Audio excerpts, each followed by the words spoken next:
आपसे कहा था कि हमारे विद्यालय में 17 फरवरी से खेल महोत्सव का आयोजन किया जाना है, जो कि इस वर्ष हमारा द्वितीय खेल महोत्सव था।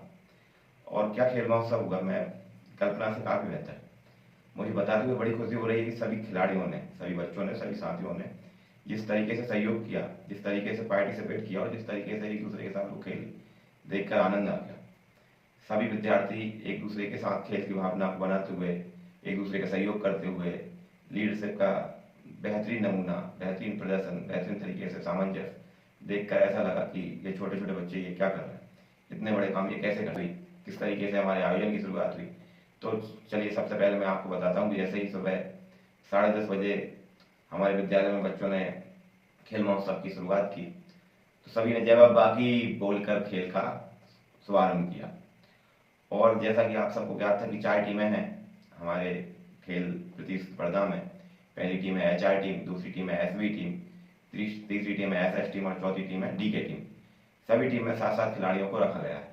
सभी टीमों में एक एक नेतृत्व करने के लिए एक कप्तान को रखा गया है, जो कि 7th और 8th क्लास की बच्चियों को हमने कप्तान बनाया गया है। तो सभी टीमों के खिलाड़ी काफ़ी उत्साहित थे और मैं भी काफ़ी उत्साहित था, पूरा स्टाफ उत्साहित था। और बच्चों का उन्होंने साल भर क्या तैयारी की, क्या उन्होंने बदलाव आया, क्या हम उनको साल भर में कुछ सिखा भी पाए कि नहीं सिखा पाए, इन सब गुणों को देखने के लिए, इन सब बातों को देखने के लिए हम भी काफ़ी उत्साहित थे। तो इस तरीके से हमारे खेल की शुरुआत हुई। सबसे पहले हमने कैंप रखा किसमें कितना है दम।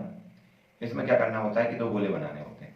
2 गोले बनाकर एक दूसरे का हाथ पकड़कर आपस में खींचना रहता है, और कौन किसको कितने तेज खींच सकता है, कौन उस गोले से बाहर निकाल सकता है, इसी इस खेल का नियम था। और हाँ, इसमें सबसे महत्वपूर्ण एक नियम ये था कि आप दोनों पैर जमीन पर नहीं रखेंगे, एक पैर आपका हवा में रहेगा और एक पैर जमीन पर।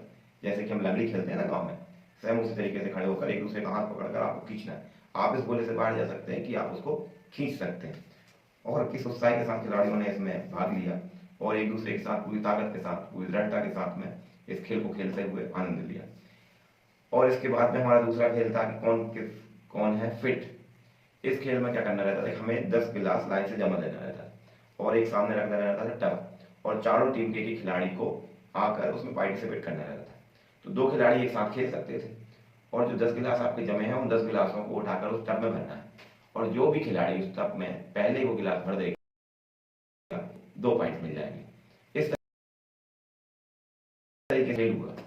इस खेल में बच्चों ने जिस तरीके से, जिस उत्साह से और जिस ऊर्जा का परिचय दिया, देखने लायक था। और एक मैच तो ऐसा हुआ कि जब दीपाली और दीपांशी और दिव्या जब खेल रही थी, उनका पहला मैच टाई हो गया। उसके बाद में हमने सोचा चलो दूसरे में रिजल्ट निकल जाए। दूसरे में भी भाई साहब सेम का सेम, जिस ऊर्जा के साथ पहला मैच खेला था, सेम का सेम उसी के साथ दूसरा गेम भी खेला, और एक भी सेकंड इधर से उधर नहीं हुआ। तो दूसरा मैच भी बिल्कुल टाई हुआ। दोनों खिलाड़ी बिल्कुल टक्कर के साथ, कोई भी किसी से हारने के लिए तैयार नहीं था, और एक दूसरे के साथ बिल्कुल पूरी तरीके से डटे रहे। फिर हमें जाकर सुपर ओवर कराना पड़ा। फिर हमने तीसरा मैच कराया, और तीसरा मैच भी आप विश्वास नहीं करेंगे, तीसरा मैच भी 1 सेकंड के साथ भी कोई नहीं जीत सकता था। केवल क्या हुआ कि दिव्या का गिलास जो रखा, वो गिलास नीचे वाले गिलासों में लगकर बाहर गिर गया, और इस तरीके से दीपांशी ने जीत हासिल की। और सभी खिलाड़ियों का इस खेल ने मन मोह लिया। यहाँ तक कि जो भी लोग गांव से देखने आए थे, जो स्टाफ था, सभी ने स्टैंड ऑडिशन उनके खिलाड़ियों को दिया और उनका हौसला अफजाई किया, और सभी ने जोरदार तालियां बजाकर उन बच्चों का उत्साह बढ़ाया। लेकिन क्या खेल था, कल्पना नहीं कर सकते थे कि एक मैच टाई हो सकता है, दूसरा हो सकता है, तीसरा भी बिल्कुल। और इतना खेलने के बाद भी बच्चों में उत्साह जरा सा भी कम। चौथा जो खेल था हमारा, बच्चों तो जाने, इस खेल में क्या होना था, क्लास के इसमें आपको कलर्स के कार्ड रखने थे। आपको कलर्स के जो कार्ड रहते हैं, पिंक हो गया, ऑरेंज हो गया, ग्रीन हो गया, ब्लू हो गया, ब्लैक हो गया, ये कार्ड आपको लाइन से जमा देने हैं। ये लाइन से जमा देना है, चारों टीमों के एक खिलाड़ी को आपको वहां पे बुला लेना है, और उसके बाद में आप जो भी कलर बोलेंगे, जैसे आपने बोला रेड, तो आपको रेड पे नहीं रखना है, आप किसी भी कार्ड पर हाथ रख सकते हैं, लेकिन रेड पर नहीं रखना है। क्या आनंद आया, क्या बच्चे उत्साहित थे। और जब जैसे जैसे जैसे बच्चे रोक रहे थे, इन कुछ ही सेकंडों में उनको सुनना भी है, उनको उस पर कैलकुलेट भी करना है, उधर उसको ले जाना भी है, और एक्शन को रोकना भी है। इतने सारे काम आपको मानो सेकंड में करना है। तो ये सब बच्चों के दिमाग की एक्सरसाइज, बच्चों के लिए मस्तिष्क के लिए काफी अच्छी रहती है। उनको सिखाने के लिए, उनको तेज करने के लिए उनकी एक्सरसाइज के रूप में होती हैं ये। तो मजा आ गया इसको देखने के बाद। तो बच्चे एक दूसरे के साथ इस तरीके से प्रतिस्पर्धा कर रहे थे कि जैसे कि ये बहुत बड़ा टूर्नामेंट हो रहा हो। इस तरीके के खेल हमें देखने मिल रहे थे। सारी टीम एक दूसरे का हौसला अफजाई कर रहे थे। सब अपने अपना मोनो, अपना अपना लोगो लेकर आए थे, अपना अपना झंडा लेकर आए थे। सब बच्चे, कोई बोल रहा था जय बप्पा, कोई बोल रहा था गणपति बप्पा मोरिया, किसी का नारा था जय भवानी जय भवानी, पार्वती पते हर हर महादेव। इस तरीके के नारों से पूरा विद्यालय, पूरा गांव गूंज उठा। और जो उत्साह था उसको देखकर मन मुग्ध हो गया, मन प्रसन्न हो गया, मन चित क्या है, आत्मा खुश हो गई।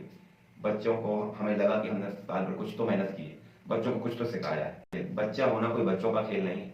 बच्चों की तरकस में सारे तीर होते हैं। कब कौन सा तीर निकालना है, जब वो सामने आते हैं ना, जब वो अपना खेल दिखाते हैं, तब आपको पता चलता है कि आपका बच्चा इतना होशियार है। नहीं तो हमें तो ऐसा लगता है कि बच्चे ये कुछ जानते ही नहीं। लेकिन जब बच्चे अपना योग्यता, अपना प्रतिभा, अपना खेल दिखाते हैं तो अरे वाह, मजा आ जाता है।